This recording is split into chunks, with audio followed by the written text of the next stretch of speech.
गीता अध्ययन के सेशन में आप सभी का स्वागत, जहां हम राधा सर के साथ भगवत गीता के तीसरे अध्याय को जानने का प्रयास कर रहे हैं। कल हमने श्लोक नंबर 22 पढ़ा था, जिसमें हमने जाना था कि चाहे राजा थे श्री कृष्ण, उनके लिए कोई भी कर्म करने की जरूरत नहीं थी उन्हें, फिर भी उन्होंने कर्म किया। तो कुछ भी आपकी स्थिति हो जाए, लेकिन कर्म करते रहना आवश्यक है। राजा जनक का एग्जाम्पल दिया था, भगवान कृष्ण का एग्जाम्पल दिया, और सर ने हमें सुखदेव जी की और राजा जनक की स्टोरी सुनाई थी कल। और इसके अलावा सर ने हमें बताया था कि हनुमान जी रथ पर क्यों विराजित हैं। सर को प्रणाम और निवेदन कि आज के सेशन की शुरुआत करें। ओम वसुदेव सुतं देवं कंसचाणूरमर्दनं देवकी परमानंदं वंदे जगद्गुरुं।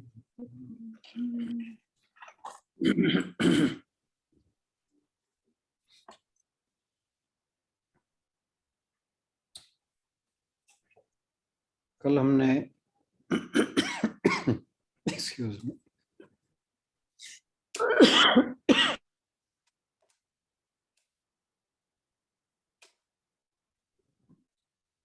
कल हमने श्लोक नंबर 22 पर चर्चा की थी, तीसरा अध्याय कर्मयोग। भगवान जी यहाँ बता रहे हैं कि कर्म करना किसी भी व्यक्ति के लिए क्यों आवश्यक है, और इसके लिए उन्होंने अपना स्वयं का उदाहरण दिया कि मैं भी हमेशा कर्म करने में संलग्न रहता, कि मुझे तीनों लोकों में कुछ भी प्राप्त नहीं करना, और कोई भी कर्तव्य कर्म मेरे लिए नहीं रहा है जिससे करने की मुझे आवश्यकता हो। कुछ भी मेरे लिए अप्राप्य नहीं है, यानी ऐसा कुछ नहीं है जिसे मैं चाहूं और वो प्राप्त ना हो। और फिर भी मैं निश्चित कर्म करता हूं, क्योंकि अगर भगवान जी कर्म करना छोड़ देंगे तो ये सृष्टि चक्र जो है वो ध्वस्त हो जाएगा।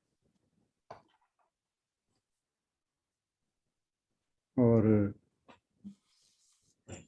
भगवान जी के कर्म ना करने के और क्या क्या नुकसान हो सकते हैं, वे भगवान जी अगले दोनों श्लोकों में बताते हैं।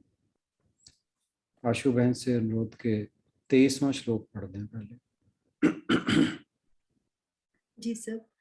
यदि ह्यहं न वर्तेयं, यदि ह्यहं न वर्तेयं, जातु कर्मण्यतन्द्रितः, जातु कर्मण्यतन्द्रितः, मम वतर्मानुवर्तन्ते, मम वतर्मानुवर्तन्ते।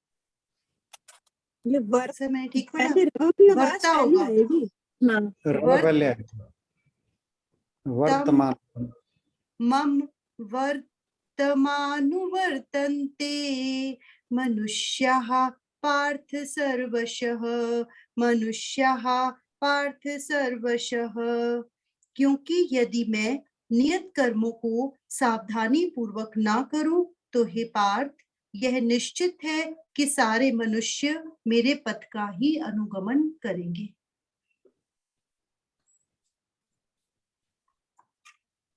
ये श्लोक बहुत इम्पोर्टेंट खास तौर से उन लोगों के लिए है जो घर, परिवार, समाज, देश, किसी संस्था के जो उच्चतम पदों पर बैठे हैं या उसमें अग्रणी हैं। जैसे घर परिवार की बात करें तो जो घर के बड़े हैं, घर के बुजुर्ग हैं, उनके लिए समाज में जो सामाजिक कार्यों में रुचि रखते हैं, समाज में आगे बढ़कर नेतृत्व करते हैं, उन लोगों के लिए, नेताओं के लिए, गुरुजनों के लिए, शिक्षकों के लिए बहुत ही गंभीर संदेश भगवान जी यहाँ पर दे रहे हैं, जिसे हर किसी को याद रखना चाहिए। भगवान जी कहते हैं कि यदि हयम न वर्तेयम जातो कर्मण्य तंद्रितः, कि यदि आलसियों के समान मैं सब कुछ छोड़ छाड़ कर बैठ जाऊं, किसी प्रकार का कोई कर्म ना करूं, तो कह रहे महान अर्थ हो जाएगा। महान अर्थ क्या है कि सभी लोग मम वर्तमानो वर्तन्ते, कि जैसा मैं करूंगा, अनुवर्तन्ते, वैसे ही मनुष्य पार्थ सर्वशः, सभी मनुष्य ऐसा ही करेंगे। तो अगर भगवान जी आलसवश कर्म करना छोड़ दें, जो भी उनके नियत कर्म हैं, तो जो बाकी लोग हैं, बाकी लोग जिसमें हम संसार की बात को एक तरफ रख भी दें, तो और भी जितना सृष्टि में कार्य हो रहा है वो सब रुक जाए। भगवान का कहने का अभिप्राय जो है वो ये है कि आलस्य या कर्म का त्याग। आपको ध्यान होगा भगवान जी ने जब कर्मण्येवाधिकारस्ते कहा था, कर्मण्येवाधिकारस्ते मा फलेषु कदाचन,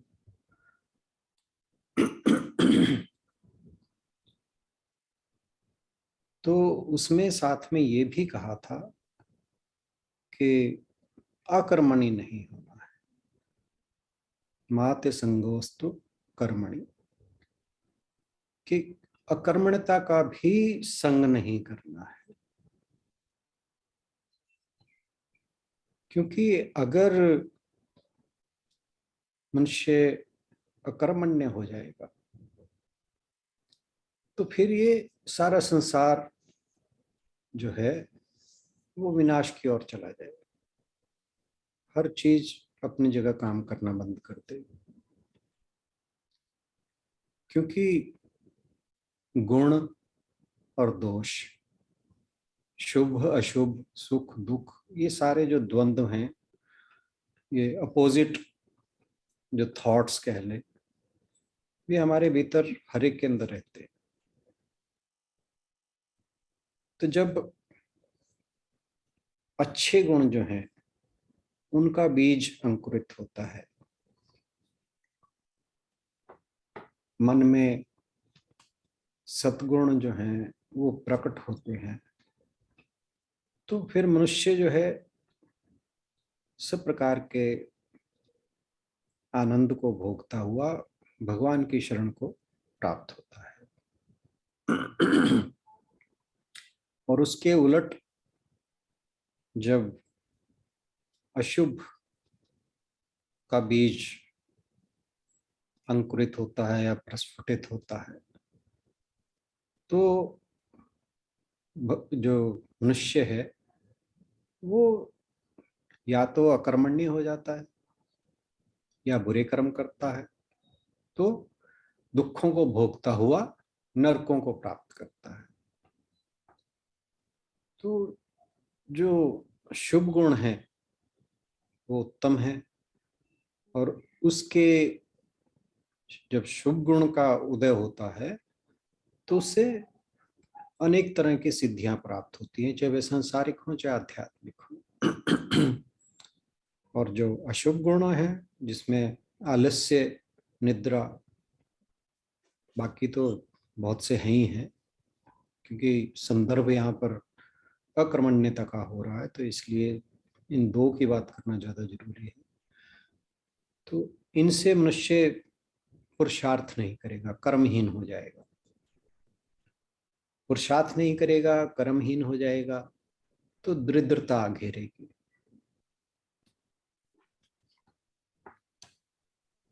आलसी होगा, शरीर का ध्यान नहीं रखेगा, जहां रहता है वहां का ध्यान नहीं रखेगा, घर गंदा रहेगा, आसपास का वातावरण गंदा रहेगा। तो जब इस तरह का एक माहौल बनता है तो नेचुरली समाज जो है वो पतन की ओर जाता है। इसी कारण भगवान जी कहते हैं कि यदि मैं भी आलसियों के समान चुपचाप बैठ जाऊं और जो नियत कर्म है उन्हें ना करूं, तो महान अर्थ हो जाएगा। क्योंकि आलस्य जो है वो जीवन के प्रवाह में सबसे बड़ी बाधा है।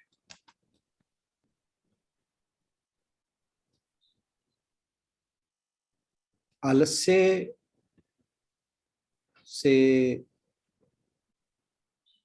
अकर्मण्यता आती है, फिर जिसे हम कहते हैं कि भाग्योदय,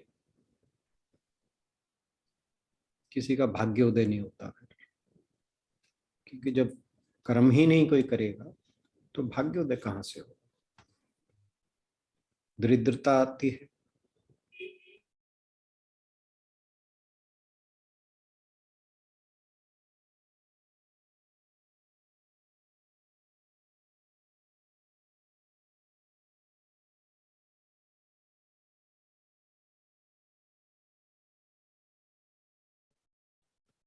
तो सावधानी से कर्म करना मनुष्य का परम धर्म है। और कर्म के ही पौधों पर फल उगते हैं, सौभाग्य के फल उगते हैं। तो इसलिए भगवान जी कहते हैं कि जैसे जैसे मैं करूंगा उसी प्रकार जो जिसके भी जो जो कर्तव्य कर्म है, जैसे पहले टाइम में हम वर्ण आश्रम कर्मों की बात करते थे या आश्रम धर्म की बात करते थे, कि वो उसी प्रकार फिर अपने अपने वर्ण के अनुसार, आश्रम के अनुसार कर्तव्य कर्म करते चले जाएंगे। या आज के संदर्भ की बात करें तो आज के कॉन्टेक्स्ट में जो मनुष्य की प्रिस्क्राइब ड्यूटीज हैं वो करता रहेगा। और अगर कर्म करना, जैसे भगवान जी कह रहे हैं कि अगर मैं छोड़ दूं तो बाकी भी छोड़ देंगे, मेरा अनुसरण करेंगे, तो ये संसार का जो नियम चक्र है वो बिगड़ जाएगा। अब मान लीजिए भगवान जी काम करना छोड़ देते हैं, उनको ही देखा देखी सूर्य उगना बंद करते, हवा चलना बंद करते, हृदय धड़कना बंद करते, सांस आना जाना बंद करते, तो सोचिए इस जगत का, इस शरीर का क्या होगा।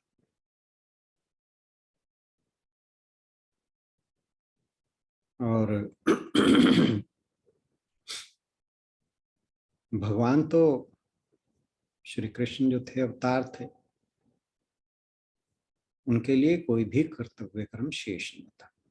उसके बावजूद उन्होंने, देखिए ऐसा कौन सा कार्य है जो नहीं किया।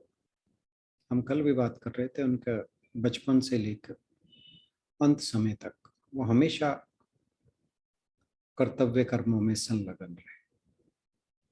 हर प्रकार का छोटे से छोटा, क्षत्रिय होते हुए अर्जुन के सारथी बने। खुद राजा थे लेकिन अर्जुन का सारथी बने। तो उनके लिए कोई भी कर्म छोटा या बड़ा नहीं है, केवल इसलिए कर्म करते हैं कि ये सृष्टि चक्र चलता रहे और उन्हें देखकर जो भी प्रकृति के विभिन्न अंग हैं वो सुचारू रूप से कार्य करते रहे। ब्रह्मा जी जो हैं उनका काम है सृष्टि का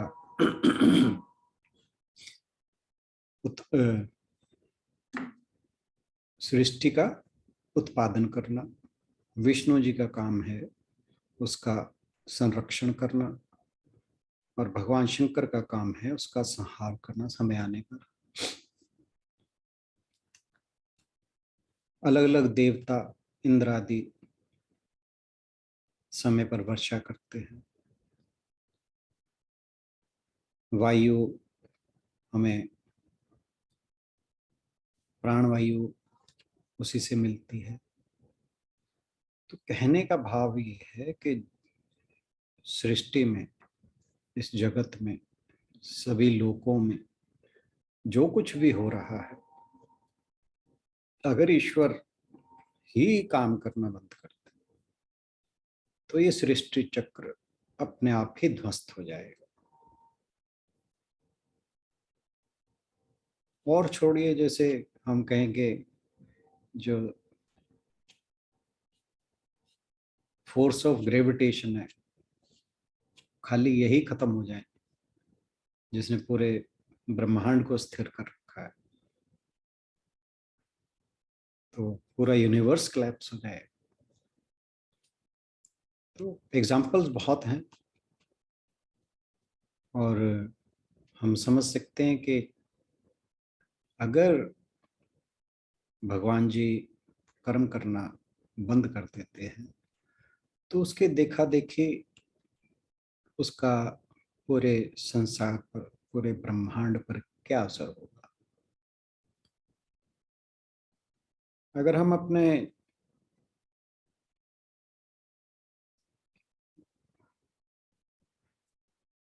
ये कहें कि आजकल की बात करें या आजकल के संदर्भ में बात करें तो आप और भी बहुत से एग्जाम्पल्स हैं। जैसे आप महात्मा गांधी का एग्जाम्पल लीजिए, तो जो भारत का स्वतंत्रता संग्राम था, फ्रीडम स्ट्रगल में उनका योगदान देखिए कितना था। उन्होंने अकेले आगे बढ़कर इस फ्रीडम स्ट्रगल का जो है नेतृत्व किया। शुरुआत साउथ अफ्रीका से की, जब रंग भेद के खिलाफ उन्होंने वहां पर प्रोटेस्ट किया, सत्याग्रह किया। भारत में आकर स्वतंत्रता आंदोलन की अलख जगाई। उनकी देखा देखी बहुत से लोग उसके साथ जुड़े। यूं कहीं पूरा देश ही जुड़ गया था उस समय। और यही कारण था कि देश जो है वो स्वतंत्र हो पाया। ये नहीं कि उन्होंने, उनके अकेले के ही दम पर ऐसा हुआ, परंतु उन्होंने निसंदेह इस फ्रीडम स्ट्रगल को नेतृत्व जरूर प्रदान किया। और उसके बाद फिर बहुत तरह के और लोग आए जिन्होंने अपने अपने ढंग से इसके अंदर योगदान दिया। तो अगर वे चाहते तो वे भी एक यूके से मेरे ख्याल उन्होंने बैरिस्टरशिप की थी और चाहते तो अपना वकालत करते, मस्ती से खाते, क्या जरूरत थी। लेकिन लोक कल्याण, लोक संग्रह जिसकी बात भगवान जी कर रहे हैं, उसके लिए उन्होंने जो स्वतंत्रता संग्राम था उसके अंदर वे कूद पड़े, उसका नेतृत्व किया, लोगों को जोड़ा, उनकी देखा देखी पूरे देश के अंदर जो है लोग इस आंदोलन में कूद पड़े।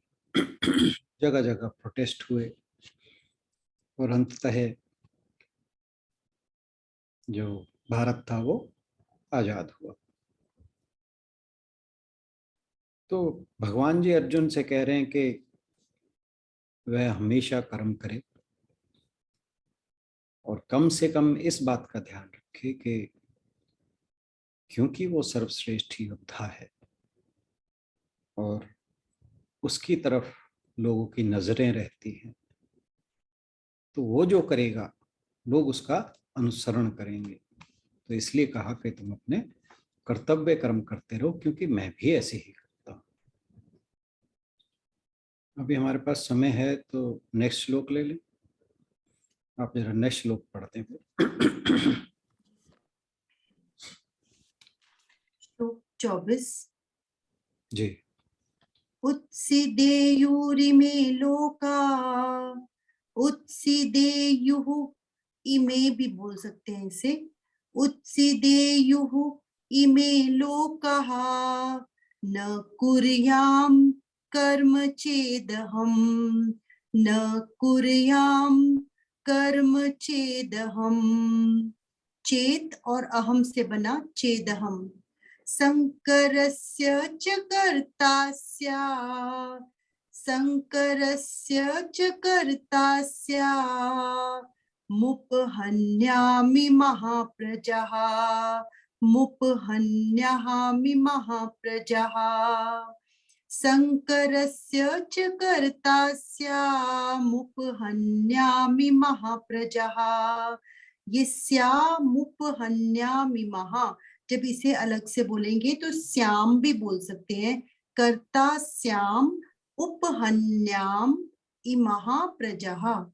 यदि मैं नियत कर्म न करूं तो ये सारे लोग नष्ट हो जाएं, तब मैं अवांछित जन समुदाय को उत्पन्न करने का कारण हो जाऊंगा और इस तरह संपूर्ण प्राणियों की शांति का विनाशक बनूंगा।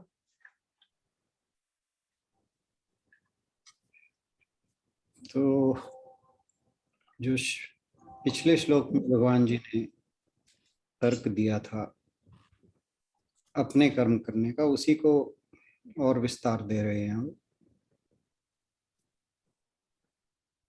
कि जो व्यक्ति एनलाइटेंड है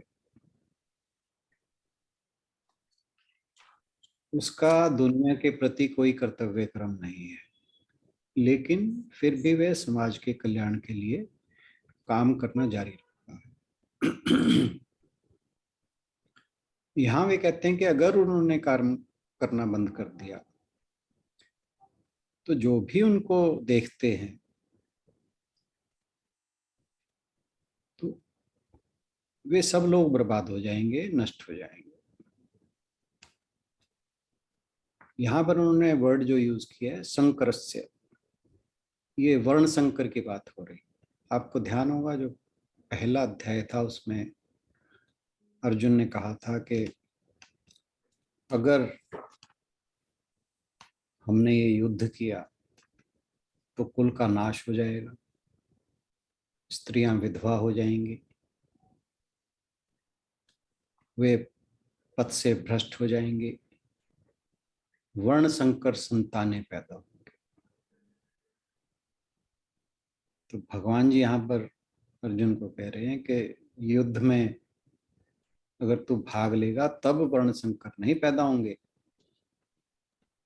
लेकिन अगर तूने युद्ध ना किया तो जरूर वर्ण संकर पैदा होंगे। पहले भगवान जी बताएं कि कर्म ना करने की क्या क्या नुकसान है, और यहां बता रहे हैं कि उससे भी ज्यादा क्या नुकसान।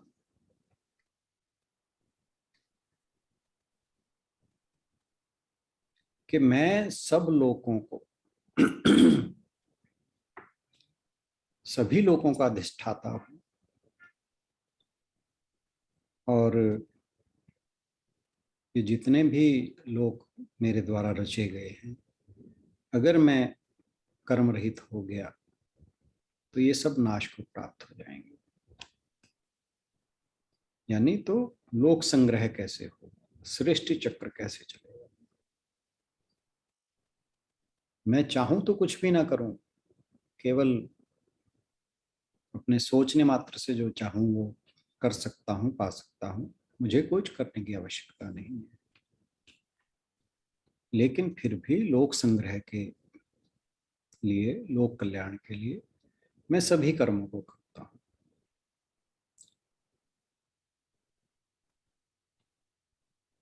यहाँ पर जो भगवान जी कह रहे हैं उसमें ये सोचिए कि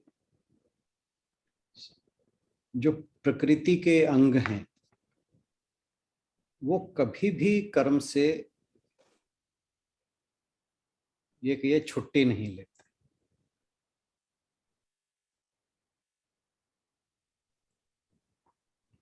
सूर्य कुछ दिन के लिए अवकाश पर चला जाए तो क्या होगा।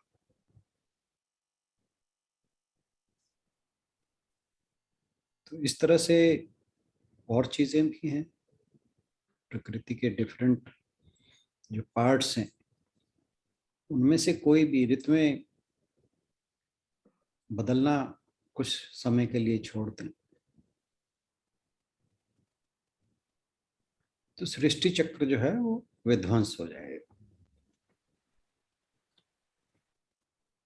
और अगर हम अपने समाज की बात करें, अगर जो लॉ एंड ऑर्डर की हम अकेले एग्जांपल ले लें, अगर लोग कानून को मानना बंद कर दें तो क्या हो।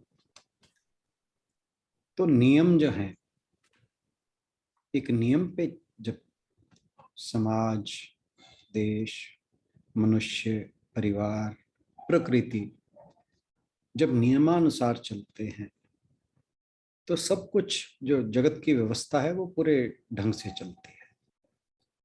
और अगर नियम टूटने लगे तो पूरी व्यवस्था ध्वस्त हो जाएगी। तो यहाँ अर्जुन के लिए बिल्कुल साफ संदेश है कि कोई भी कार्य चाहे कितना भी तुच्छ क्यों ना हो, अप्रिय क्यों ना हो, उसे निस्वार्थ भाव से करना है और निपुणता के साथ करना है, ताकि जो लोक संग्रह है, लोक कल्याण का मार्ग है, वो हमेशा प्रशस्त रहे। क्योंकि कर्म ही जीवन की जो शक्ति है उसमें निहित है। जिसके पास कर्म है वही धनी है, क्योंकि जिसके पास कर्म है वो कुछ भी उसके लिए अप्राप्य नहीं है। वो मेहनत करके कुछ भी पा सकता है। लेकिन जो आलसी है उसके पास सब कुछ होते हुए भी नष्ट हो सकता है। तो जो निरंतर कर्म करता है उसे कभी दरिद्रता, दीनता नहीं आती। और कर्म से ही सारे जगत की व्यवस्था चलती है। और जहां कर्म में रुकावट आई, शिथिलता आई, वहीं समाज का ढांचा बिगड़ने लगता है, प्रकृति का ढांचा बिगड़ने लगता है और समूचा जो ब्रह्मांड है वो भ्रष्ट हो जाता है। तो कर्म ना करने का जो प्रत्यक्ष फल है वो विनाश है। तो अगर कोई व्यक्ति कर्म को छोड़कर आलस्य में पड़ता है तो उससे बहुतों का जीवन प्रभावित होता है। एक मान लीजिए परिवार में कोई व्यक्ति है, अगर वो आलस्य का सहारा लेकर कर्म करना छोड़ दे, उससे पूरे परिवार को असर पड़ता है। और ऐसे कई परिवार हो जाएं तो पूरे समाज पर असर पड़ता है।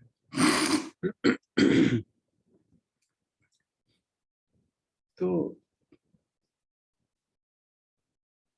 कर्म करना हर मनुष्य का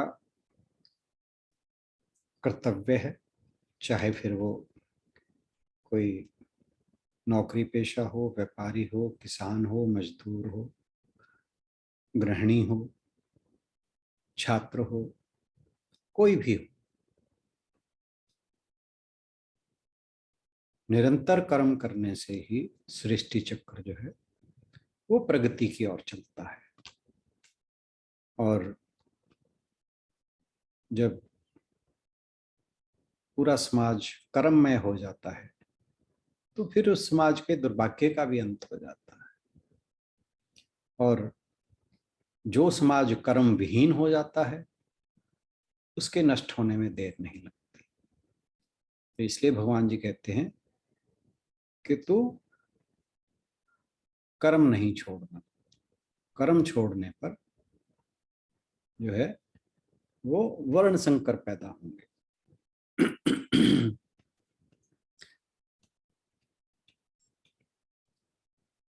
और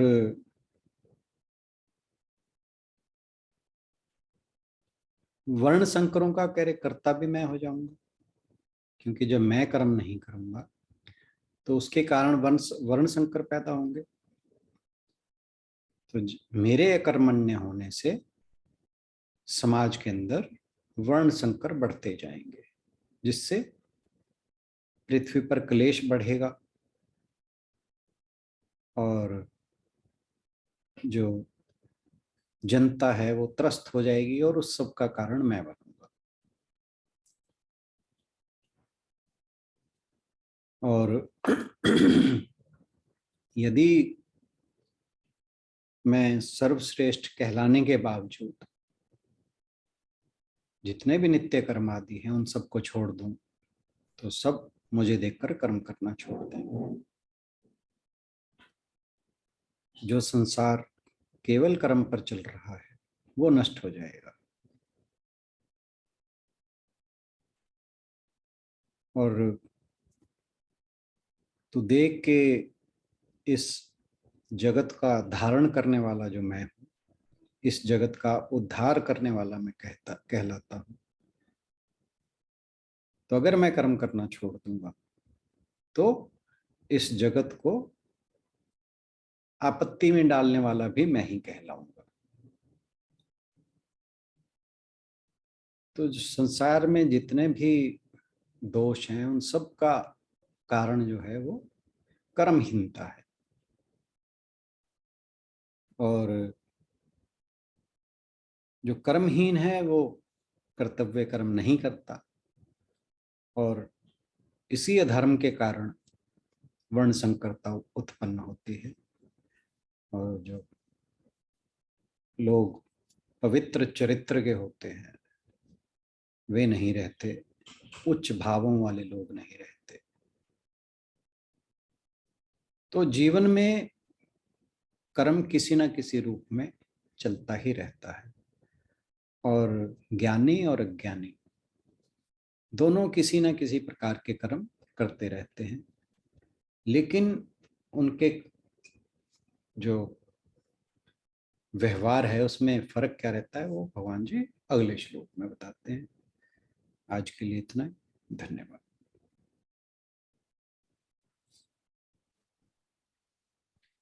धन्यवाद राणा सर आज के श्लोकों की व्याख्या के लिए। आज हमने श्लोक 23 और 24 को पढ़ा। यदि किसी का कोई प्रश्न हो या कुछ कहना चाहे आज के श्लोकों को लेकर तो जरूर अपनी बात रखें।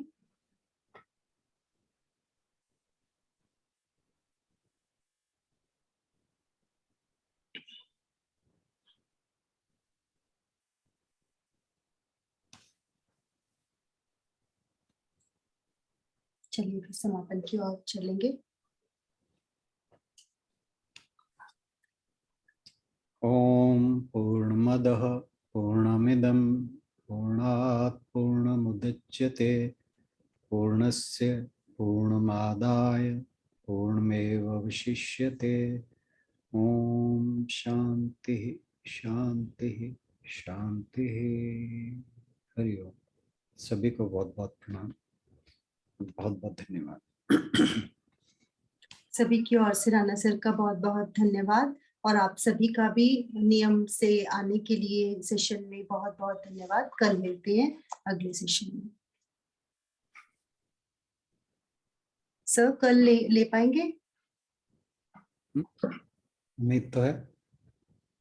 नहीं, मैंने कहा अगर नहीं है, अगर आपको तबीयत ठीक लगे तो प्लीज बता दीजिएगा। नहीं, वो आज से बुरा तो नहीं होगा, बेटर ही होगा। नहीं, आज भी बेटर लग रहा है, गला पहले से कल ज्यादा खराब था, आज तो थोड़ा थोड़ा सा फर्क है। नहीं, वो धीरे धीरे बेटर हो गए। हम्म। वो होपफुली कल भी आऊंगा। टाइम थोड़ा सा ऊपर नीचे हो सकता है, कोशिश करूंगा जल्दी आने की।